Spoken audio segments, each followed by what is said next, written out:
Won't you know, we are an exceptional country. I mean, we are the best place in the world. But you know what?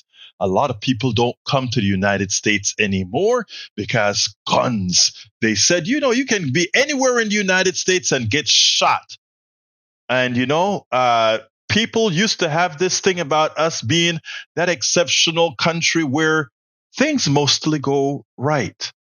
Well, 20-year-old kids out of Ramallah, the West Bank, their mother and father thought, it's probably best for these kids, their relatives, these kids, they'll do better in the United States because it's not quite safe in either Gaza or, for all the news that you're hearing now, the West Bank. So they came to the United States. And you know what happened? Because of the hate that this country has developed based on what our right wing has allowed to grow, and because we are so loaded with guns, anybody or their mother can have a gun. A lot of places like Texas, you don't even need to get a license. So these 3 kids who left the Middle East, who left West Bank, to come to the United States because at 20 years old, safer to get an education here in the United States because things are probably going to be better for you. Well, some crazy guy, well, he's not crazy, he's just hateful, comes out and he shoots all 3 of them.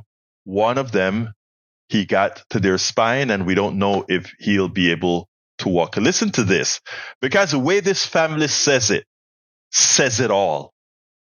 Listen to this.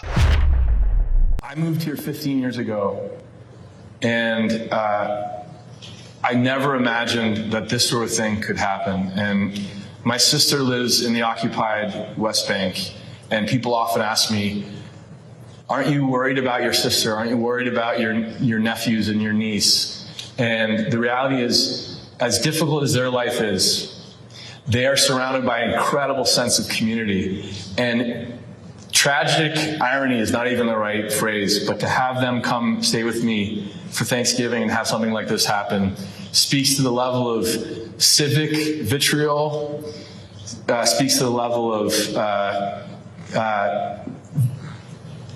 hatred that exists in some corners of this country.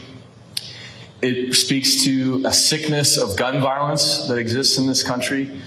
And I'm proud of, even though this is devastating that this happened in this community, I am really proud and grateful to the community that is here and has rallied around our family and these boys. And I want to finally say, I'll ask Roddy to say some words, but I want to finally say thank you to the staff at UVM Medical Center.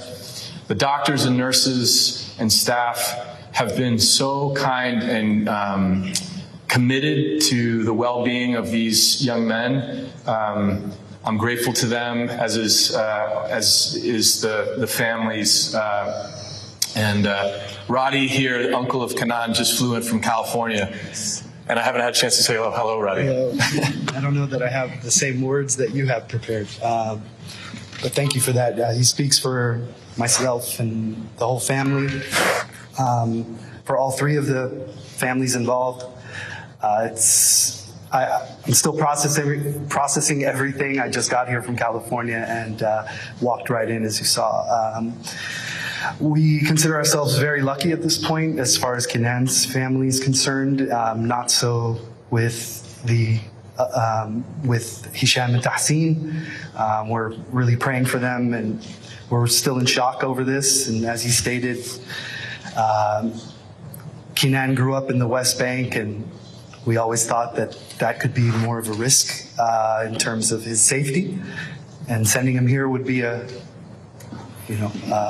right decision. And we feel somehow betrayed in that decision here, and we're just trying to come to terms with everything.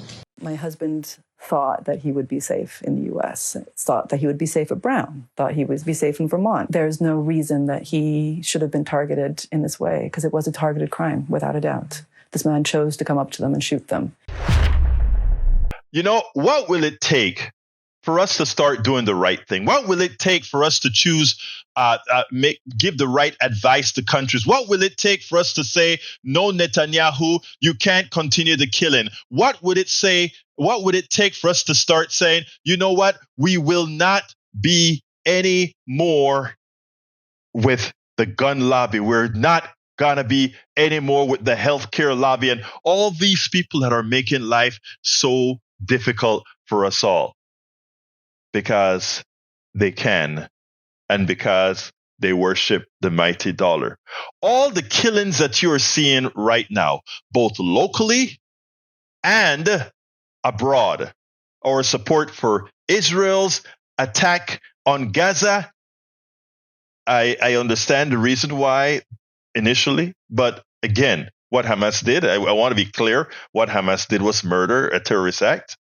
But their response, all these responses that we have, all these things that we do, we're manipulated by a corporate elite who makes money off of our misfortunes, who makes money off of creating wars, who make money in every aspect of our life, including making sure that we stay sick.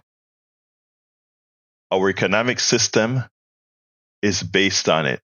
And until we are able to see that, all these incidences are all intertwined. They're all intertwined. If we can just connect the dots.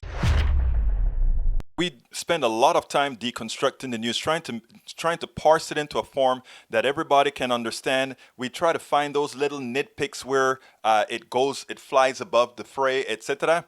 If you really like these videos that we do, I want to ask a big favor. Please go ahead. Number 1, subscribe to our channel. And number 2, please join if you can. Thank you so kindly for watching. Keep watching. Please remember to share. We must populate the entire internet with our progressive message, a message that we know is what most Americans say that they want. So help us, please join.